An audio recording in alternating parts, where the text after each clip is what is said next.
Hi, I'm Glenn. Dave's behind the camera. We're the NC Beer guys. Welcome to another episode of NC Beer Buzz. No, this is not deja vu. We have met Mike Markham before, and Mike is famous for Big Mikes BBQ, which we originally knew him. And we did a video a couple years back with Big Mikes BBQ Brew N Que, and he had just opened his brick and mortar store then. And we're doing big things now. We're out at Beaver Creek Shopping Center in Apex for Brew N Que #2.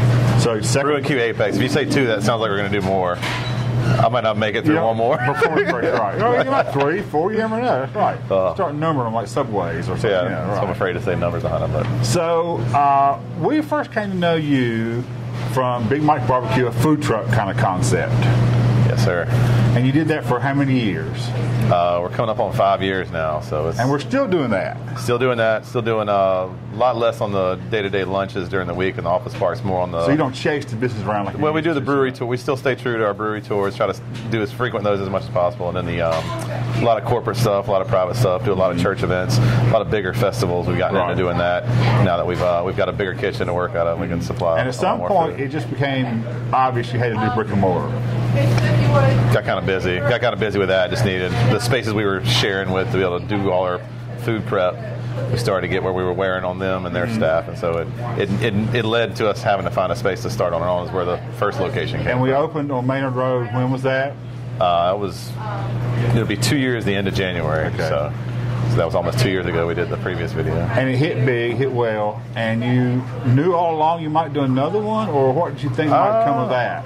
We were going to do that as mostly a to-go food bottle shop, and it turned into a full-blown restaurant selling tons of craft beer on draft, which was great. Love doing that, man. I love to sell draft beer. So you kind of went where the market was. Yeah. The market led us. So we didn't intend to make it a full-blown restaurant. So now we turn our tickets over pretty quick, and so it's not a long wait when you get there, but it's a pretty packed house on definitely on the weekends. Evenings we get kind of crowded right at dinner time. Lunches are definitely really good to us over there. So we got so busy to where our food truck and catering operations didn't fit anymore. So we had to decide we were starting storing more and more craft beer, taking up more space with that. So we had to find more space to put our catering and food trucks. So that's where it was either a commercial space and an off the road somewhere, or go ahead and try to do another retail space and another restaurant. And it seems like things were going pretty good. And Cary's wanted to do. We're in the footprint where Amadeus used to be. Amadeus that was not on Western Boulevard. What was the new Amadeus, which was here for a few years. Right as you come across the traffic circle off of 64, first coming into Beaver Creek. So ideal location. As soon as we get the signage, it'll be nice. Yeah. Signage matters. We've been having to turn a lot of pizza people away when they come in the door, but we've converted quite a few of them too to barbecue because they're not used to having barbecue in Apex, so that's why we really need to be here. Great. So go back for our viewers. Explain the original concept. It was, as you said, it was barbecue to go. You hoped, or you kind of thought it would be, and a bottle shop concept mixed.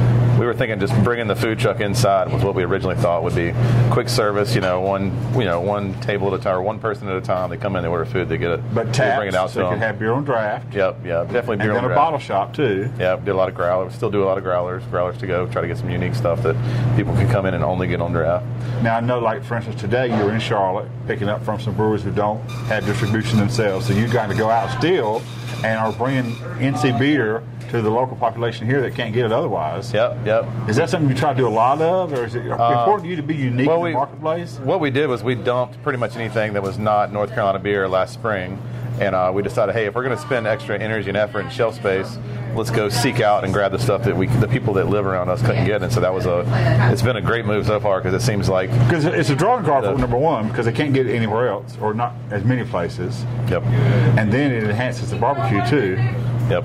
And people love variety, and they love it local variety. So it was just, I'd much rather go, take a 2-hour drive down to Charlotte, drive 3 hours to the mountains, 2 hours to Wilmington if we got to pick up some unique stuff to be able to get things that people want to still buy local. That's still local in my mind. I mean, most of our pigs are coming from about 2 hours away. Well, so. Local is local. And like for our concept, local is North Carolina. Yep. Local is different things to different people. But that's great that you can support NC Beer at the same time as you're doing the barbecue. Yep, absolutely.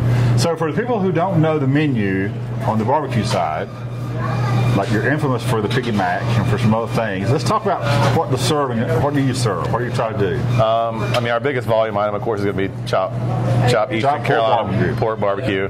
Although you're not technically Eastern North Carolina kind of guy. You're Cabarrus County, right? Yeah. Originally Cabarrus County. Yeah. So, but I didn't eat a whole lot of either style of barbecue until I got to NC State, and that's where I stick to the truth in the vinegar sauce. When I come to chopping pork, I got to put a little bit in there. Right. We don't over vinegar it, but it's definitely got some vinegar every time we chop up it, unless you can request. If not, because it's we chop it per order. But the overall, people seem to accept our recipe, our blend of a little bit of mild vinegar sauce that goes into it, just to get a little salt, sugar, a little bit of vinegar flavor down into the meat. It just complements the pork so well. And in addition to the pork, you do beef briskets, I know. We do beef brisket. Starting to do a lot more beef brisket now. Just not a whole lot of brisket in town, so we've kind of cornered the market on that. I would say, as far as the barbecue places, our biggest thing is that brisket. There's not a whole lot of local cows that we can get brisket from. Grass-fed beef that's raised around here just doesn't yield good barbecue. So that's the only item that we just don't have a choice not to shop local. But the pork all does come locally. It's local. It's pasture raised, antibiotic free, hormone free. They're really good, happy pigs, which yields a good tasting happy barbecue. Right. So yes, we do that. We do our smoked wings of what's taken off more than anything else. People say that we should be a wing joint just as equal as a barbecue joint because everybody is just absolutely in love with the smoked wings. So we smoke those first, and then our secret to a lot of our recipe items is we use our drippings from our smoker. We let the au jus and the fat separate itself once it goes into the cooler overnight after it comes out from under the smoker. Right. We take that fat that separates, we put that in the fryer, and we flash fry our wings. Our wings get smoked, and then we bring them in the smoked fat. In the smoked fat that comes from the. So if you're looking for a true authentic chicken wing, you just gave away your secret. Oh, that's okay. If people want to smoke as much barbecue as it takes to be able to get that much fat to be able to fry wings in it, they can go for it. But it is definitely a unique item that. I mean, it gives a great flavor. The only reason we do that is just to crisp the skin up, and it does enhance the flavor a little bit there. And I wouldn't do them anyway. We stopped carrying them on the food truck after we started doing that in the restaurant because we want people to have them because they're perfect. Be the same quality on the truck. No, what happens if you smoke the wing all the way through? It gets a little dry to get the skin crispy. Versus if we smoke them just till they're done and we crisp the skin and a little bit of animal fat, it turns out like perfection. So lots of wings. That's great. So we joked earlier on about number 2 and then number 3 and 4.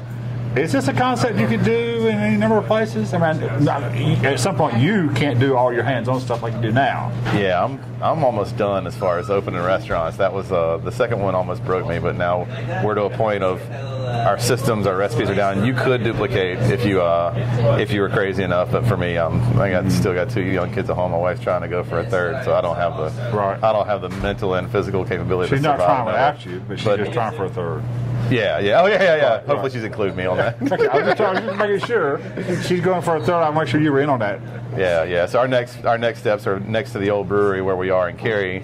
The bakery is moving. They've moved into the building next to us. They're in the process of moving to the building next to us. So Great Harvest is moving, and they're going to do a full-blown soup and sandwich restaurant to go with their baking operations. And we're taking that space up next to us. And we're going to do our own small batch brewery. We're going to do looks like we're going to do a 4-barrel system, and it's going to be more of an event space. And we'll open up the tap room on the weekends. It'll just be an extra spillover space for the restaurant that's over there. But you have your own beer, your own brand. Brewing our own beer. We're not going to do just our beer. We might have 2 to 3 taps of our own. But you'll have your own. We'll have our own, but the biggest demand we see right now is that we do so much mobile food with weddings and doing caterings. It'd be great to be able to bring our own beer or custom brew your own beer with us, and that's our biggest concept with it now. Is that we want to be able to bring you in, your wedding party, your work group that you want to bring in. And brew a batch for you. Brew a batch of your own beer. For your do event. It hands-on. Brew it for your event at a later date. We'll do the brewing, we'll ferment it, we'll keg it, we'll bring it out, we'll serve it to you, and then even, we'll bottle can and even give you some parting gifts to go with it. So that's our focus is going to be on that side, not distribution to all of the restaurants. And when do we think that might come? I mean, how close are we to that? Or? They're moving out in January, so we're hoping this time next year we'll get that up and running. So it's definitely going to take some. That's going to take a lot of construction over there and try to get some. We're going to have to get our recipes and systems down too over there. So of course, we're not going to be in any hurry because we're going to be plenty busy here and plenty busy with once food truck season starts back in the spring. Right. We'll be looking for something to do whenever the off season rolls back off. So we sound like a 3rd video to me. We're ready for it. So we'll see you in the fall with our camera. Yeah, going to brew our first batch with us. That sounds great. We can brand NC Beer. We've had a little success, I've had a few of them. We got a brewer behind the camera who knows what he's doing. Sweet potato saison I had 2 weeks ago. Saison was good. That was delicious. Yeah. Yeah, really good. Orange is the new brew. Yep, orange is the new brew. Like it. Good. Thanks, Mike. Appreciate it so much. Yeah. So, Brew N Que number 2, or Brew N Que Apex at Beaver Creek Shopping Center. Brew N Que Original on Maynard Road. And don't forget, when you see the big red truck, big red barn on the back of the truck, Big Mikes BBQ, doing food truck service. High quality. Can't get a beer on a food truck, but otherwise you'll be good. Until next time, this is David Green reminding you to drink local, keep your beer dollars in North Carolina.